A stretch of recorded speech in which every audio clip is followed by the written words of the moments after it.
Right now, there are people building real wealth, and they started with $5. Not $5,000. Not $500. $5. And while most people are waiting until they have enough money to start investing, those people are already ahead. Because in investing, time is worth more than money. And every week you wait is a week compounding can't work for you. In this video I'm going to show you exactly how to start investing, even if you only have $5, $10, or $50 to spare. Step by step, no jargon, no experience needed. Part 1. The myth that's keeping you broke. The number one reason most people never start investing is a myth. And that myth is this: I'll start when I have more money. The truth? There is no minimum amount of money required to start investing in 2026. Thanks to something called fractional shares and zero commission brokers, you can buy a piece of Apple, Microsoft, or an entire index fund for as little as $1 today. Platforms like Fidelity, Charles Schwab, and eToro all offer zero account minimums and commission-free trading. That means no fees eating into your small investments.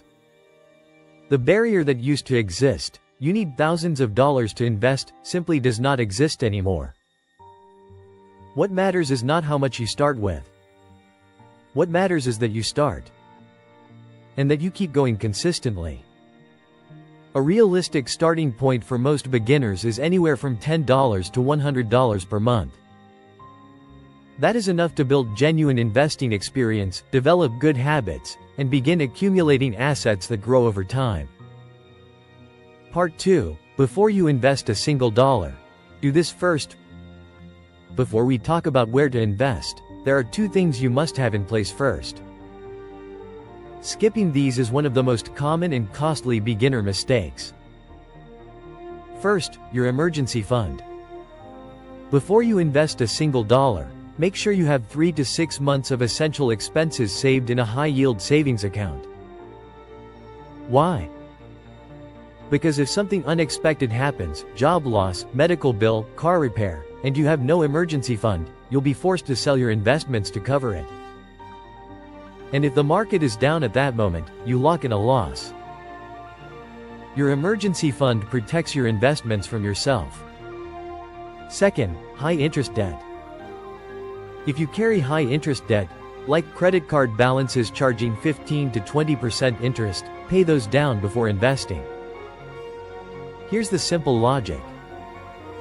If your debt is costing you 20% a year in interest, but your investments are returning 10% a year on average, you're still losing 10% net. Pay off high-interest debt first. Then invest. Once those two boxes are checked, you are genuinely ready to start. Part 3. Where to actually put your money. Now let's talk about where to invest. For complete beginners with limited money, there are two things worth knowing about: ETFs and dollar cost averaging. What is an ETF? An ETF, or exchange-traded fund, is a basket of investments bundled into one. Instead of buying one company's stock and hoping it performs well, an ETF lets you buy a small piece of hundreds or even thousands of companies at once. This is called diversification, and it dramatically reduces your risk. For example, the Vanguard S&P 500 ETF, ticker symbol VOO, tracks the 500 largest companies in the U.S. stock market. When you buy one share of VOO, you're investing in Apple, Microsoft, Amazon, Google, and 496 other companies simultaneously.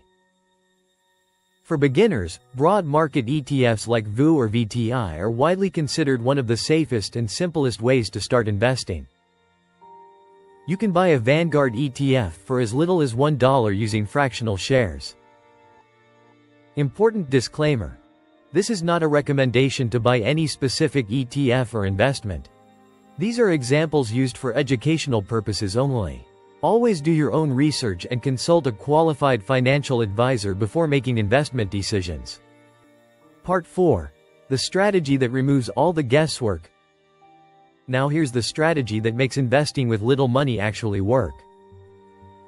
It's called dollar cost averaging, and it's the simplest, most beginner-friendly investing approach that exists. Here's how it works. Instead of trying to time the market, buying when prices are low and selling when they're high, which even professional investors consistently fail at, you simply invest a fixed amount of money at regular intervals. Every week. Every month. Same amount. Regardless of what the market is doing. When prices are high, your fixed amount buys fewer shares. When prices are low, your fixed amount buys more shares. Over time, this averages out your cost per share and removes the emotion and guesswork from investing entirely. For example, imagine you invest $50 every month into a broad market ETF. In January, the price per share is $100. You buy 0.5 shares. In February, the market drops and the price is $50. You buy 1 full share. In March, it recovers to $75. You buy 0.67 shares. Over those 3 months, you invested $150 and bought 2.17 shares at an average cost of $69 per share. Better than if you'd tried to time it yourself. The best part? You can fully automate this. Set up a recurring investment on the same day every month. The day after your paycheck arrives works well, and your investing happens automatically without you having to think about it. Most major brokers offer this feature for free. Part 5. A real example. $50 a month from age 25. Let me show you what dollar cost averaging with a small amount actually looks like in real money over time. Imagine you're 25 years old and you start investing just $50 a month. That's about $12.50 a week, or less than most people spend on coffee, into a broad market ETF. Based on the historical average annual return of approximately 10% for the US stock market over the long term, by the time you reach 65, that $50 a month grows to approximately $265,000. You personally contributed $24,000 of your own money over 40 years. The other $241,000 came from compound growth.